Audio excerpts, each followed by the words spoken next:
Afdan, ay marami akong nabasa sa mga comment sa interview ni Jomar sa'yo, no? So, kukuha lang ako ng konting sa inyo. Paliwanag kung anong masasabi mo dito. Kasi nung na-surprise ka namin dun sa birthday mo, na mayroong gumawa at mayroong nag-effort sa'yo na si Ma'am Perla at saka si yung sponsor ng kanyang kasama na si Ma'am Estela. At tayo po ang naatasan noon, kaming tatlo. Nag-usapan namin si Tita Elena mo at saka si Ria Olarte at sa asawa niya. So kaya natuloy yung surprising sa'yo doon sa birthday mo sa Altias at hindi mo akalain na mayroong kaming papasuot sa yung damit na mayroong pera na nakalagay doon. Okay, so nakita naman nila yon sa upload ni Kalinga Prab. Pero marami nagtatanong, bakit daw yung nagkainan na hindi mo katabi si Medit sa isang lamesa? Anong naging dahilan? At gusto naming malaman. Na hindi ko siya katabi? Yun, hindi mo katabi na nagkainan. Na nagkainan pero wala siya sa tabi mo o ikaw wala ka sa tabi niya. Ako yung pinakahuli yata Tama, ikaw pinakahuling dumating. Pagkain, tapos doon na lang yung bakante. Ang bakante, doon ka na nakaupo. Nakita ko naman na may may katabi na din si Medit, si Lolo. Kaya hindi ko na pinaalis si Lolo kasi baka respeto na rin. Respeto na din. Tsaka wala namang masama kung magkatabi sila. Okay. Kaya doon ako umuusa kung saan may bakante. Ayun. So, okay. So, ako naman, busy sa pagtatatad ng lechon o ano man yung mga asikaso ko doon. Kaya, pero yung iba kasi, nagsasabi din na yung mga tito mo, hindi nagpapasalamat. Hindi po nagpapasalamat po. Kaya lang, iba po, off-cam. Ibig sabihin, hindi nyo nakita sa mga vlog ng ibang mga vlogger, lalo na kay Rab, na wala pong ganun. Meron po.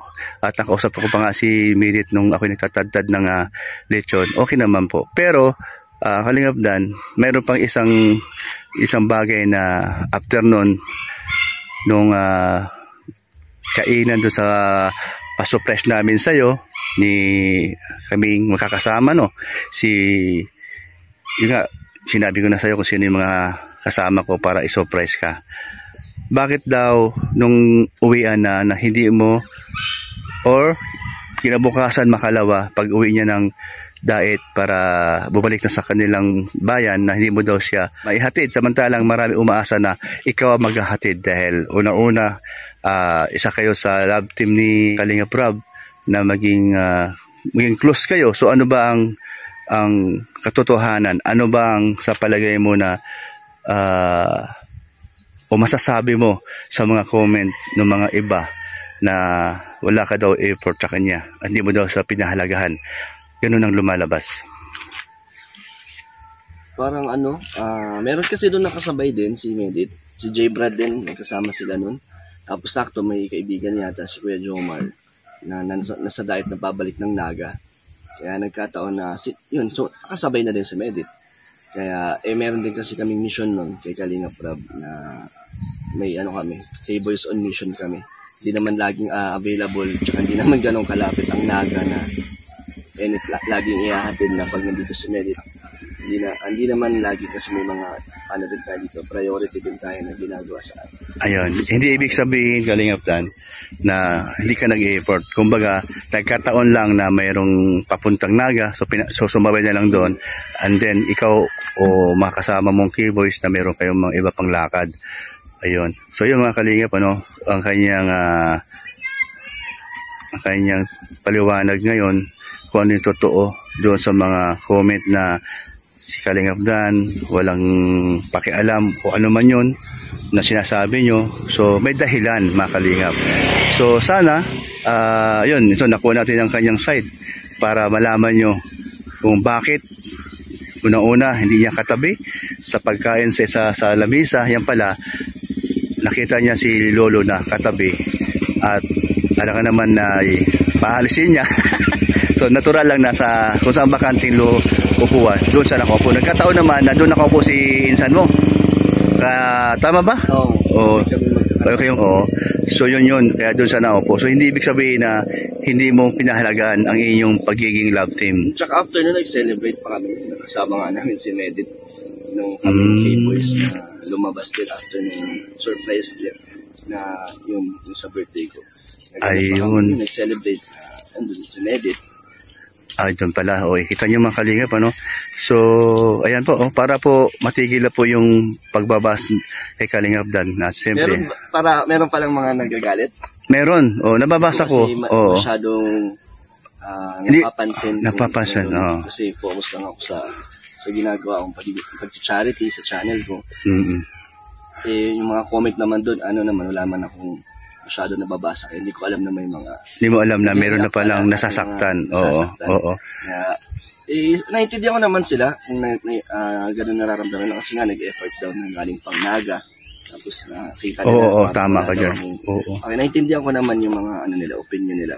Kaya sa mga nasaktan dyan, ay pasensya na lang po kung gano'n po yung nakita nyo at naramdaman. Pero hindi naman po ibig sabihin na hindi ko po talaga pinapahalagahan yung effort ni Medit. Kahit naman po, hindi naman po lahat sa makikita nyo sa camera or lahat na nakikita nyo doon ay gano'n na agad din naman po. So, hindi ka gano'n sa kanya na yung iniisip ng iba? Hindi ko alam kung ano yung mga iniisip nila.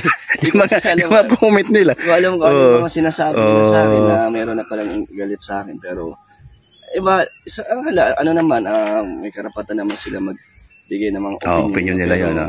Para sa akin, wala naman kaming okay naman kami ni Medit, maayos kami ni Medit. Okay na ba sabihin ko dito na tungkol dyan sa love team mo, bagong-bago pa lang yun, sabi mo sa akin pa, lang yun, for entertainment.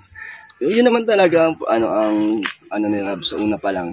Okay. For entertainment yan. Alam din naman ni Medit po yan. Ayan. Kaya sa mga napapakilig namin at nakakaintindi ng love team po, kaya salamat po sa pang-unawa niyo.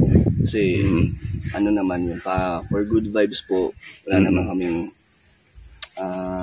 nasa amin naman yun kung ano mangyayari, kung magiging totoo, nasa amin dalawa na. Pero itong namin, mga love team namin, ay pampakilig po. Pampakilig. So, pwede ko sabihin na without feelings, parang gano'n?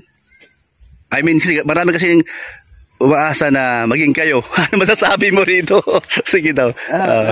Nasa panahon na yun, depende na lang sa amin yun kung anong mangyayari. Pero sa ngayon, ginagawa ko namin yung part namin.